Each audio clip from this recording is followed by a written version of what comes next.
All right, let's look at section 5 in module 2 here, the aerobic system, to wrap up this final energy system.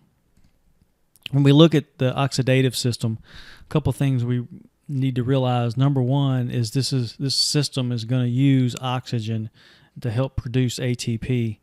And secondly, anytime we talk about the aerobic process or oxidative system, know that we're also going to be using fat for fuel, and that's going to be extremely important.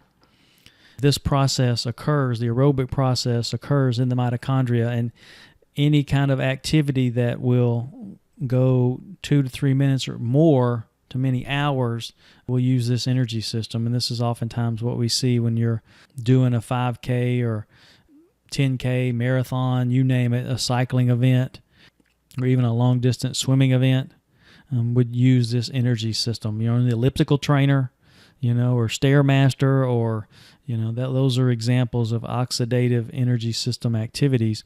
And what we see is we're going to use a lot of fat for fuel, and this is going to really boost the number of ATP that we produce. And I don't know that I mentioned this in the last section, other than the fact the glycolytic system produces 2 to 3 ATP. With this energy system from one glucose molecule, depending on what textbook you look at, complete oxidation of glucose or breaking glucose down to ATP, you're going to get anywhere from 32 to 33 to some textbooks will even go up to 39 ATP.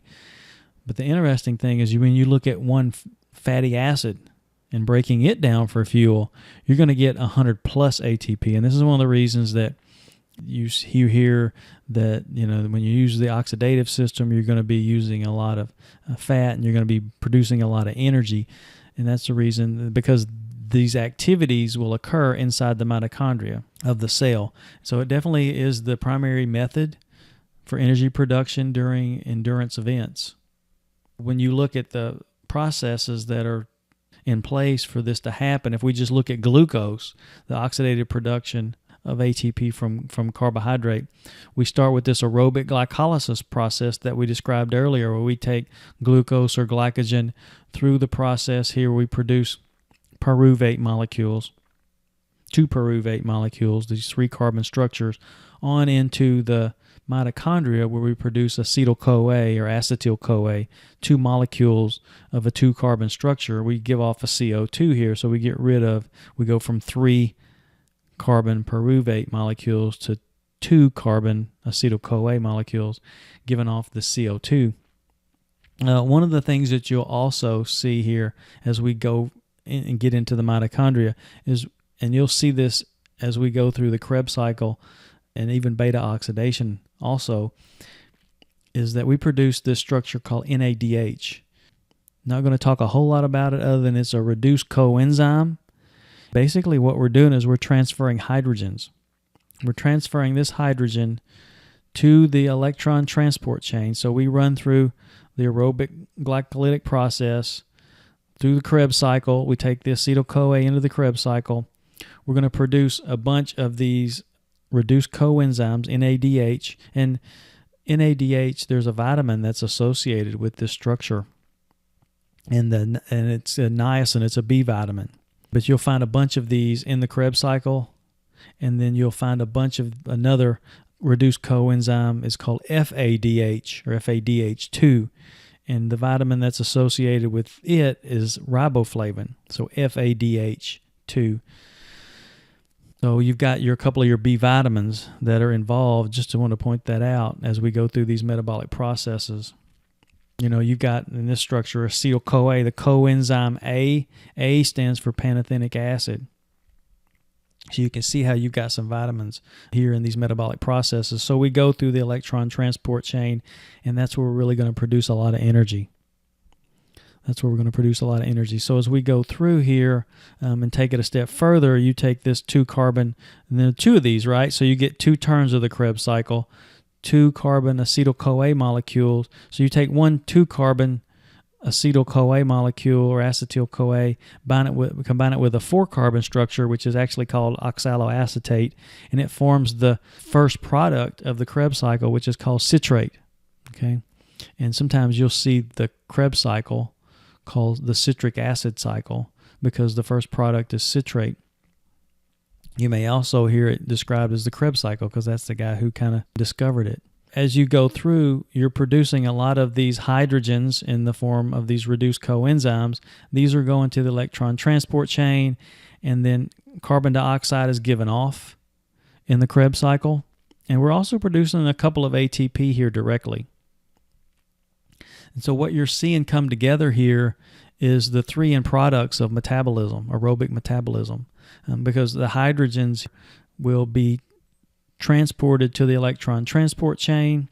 We know hydrogen has a proton and electron. The electrons are stripped off and passed down the chain. But the important point to note is the final electron acceptor is oxygen.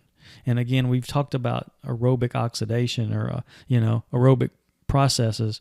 We don't see oxygen anywhere to the final step. So we take this hydrogen, combine it with oxygen to form water. And that gives us, as we do this, we will produce ATP as part of this electron transport chain. And as we do this, that gives us our three end products of aerobic metabolism: ATP, carbon dioxide, and then metabolic water. That's important as we start looking at these energy systems. There are three end products of aerobic metabolism. This is just when we use carbohydrate. When we look at fats and proteins, remember that's another important aspect here, is we're not just able to use carbohydrate for fuel aerobically, but we can also use fat and protein. And the process of using fat is called beta oxidation. And remember a couple slides ago I showed you how we're able to produce 100 plus ATP from one fatty acid, and that's because these fatty acids, remember, are long chains of carbons. They're 12, they're 14, they're 16 carbon fatty acids. Think about these long carbon chains. Basically what happens is there's a process called beta oxidation where we go through this system where we break, beta meaning two, we break these carbons up two at a time. And guess what these carbons are converted to? You guessed it, acetyl-CoA, this two carbon structure here. And then that means you're getting, because you're producing so many, if you've got a 16 carbon fatty acid, that's 8 acetyl-CoA molecules, instead of with glucose you're only getting 2. So that's a lot of turns of the Krebs cycle. That's a lot of energy. Bottom line is that's a lot of energy that's being able to be produced from one fatty acid. Now, what can also happen is we can use protein.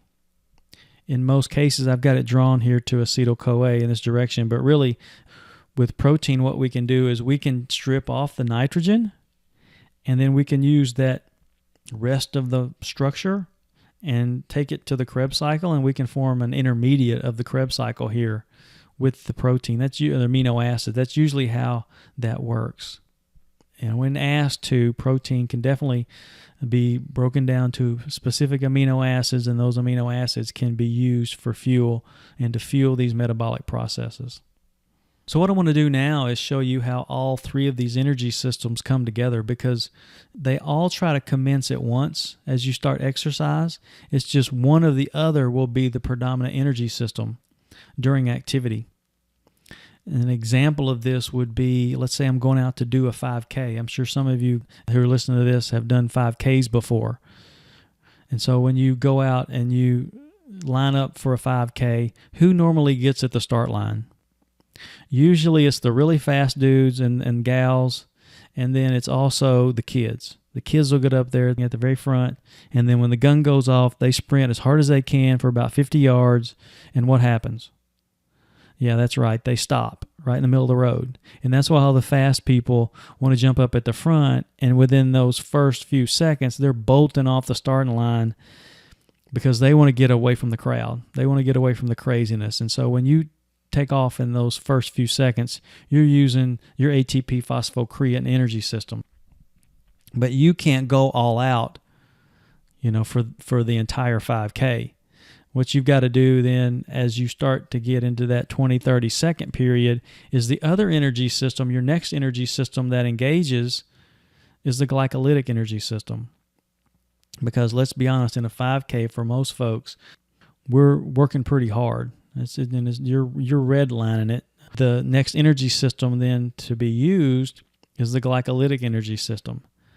And this is where you start to use carbohydrate for fuel.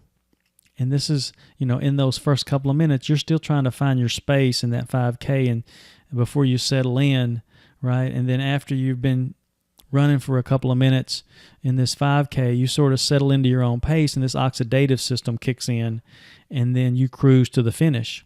Now, what can happen though, as you get towards the finish, just to show how these interact, you might see John behind you or and he starts to speed up and try to catch you at the end. He beats you in the last race and you're not going to let that happen again.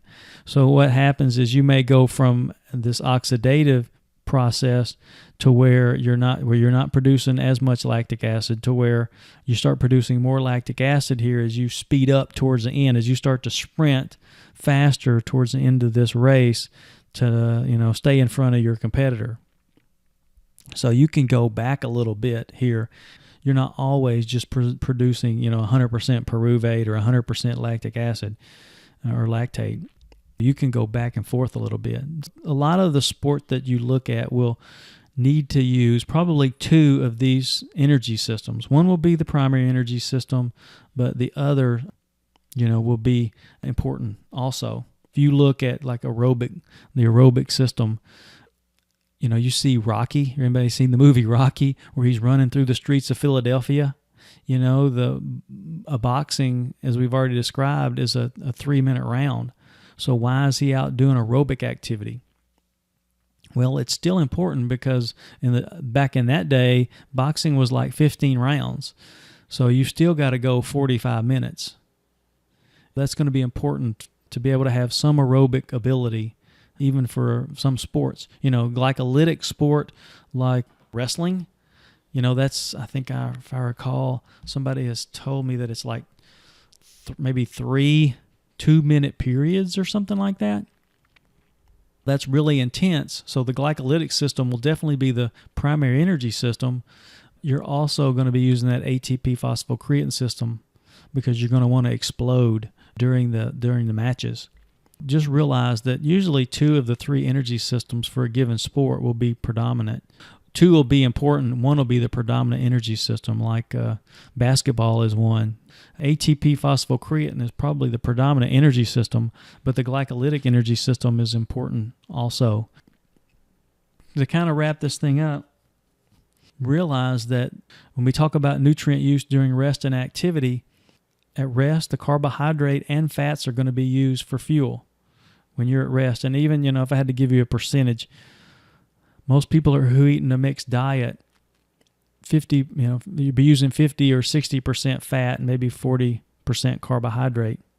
But what tends to happen as the activity and intensity of that activity increases as we go from moderate to severe, then our ability, sort of like what we described with the 5K or just a minute ago, our ability to use fat then decreases and we don't use as much oxygen and we shift to more anaerobic energy sources and we tend to rely more on the carbohydrate for fuel. And we will show you that later when we start looking at some of the laboratory data that I provide for you in this course.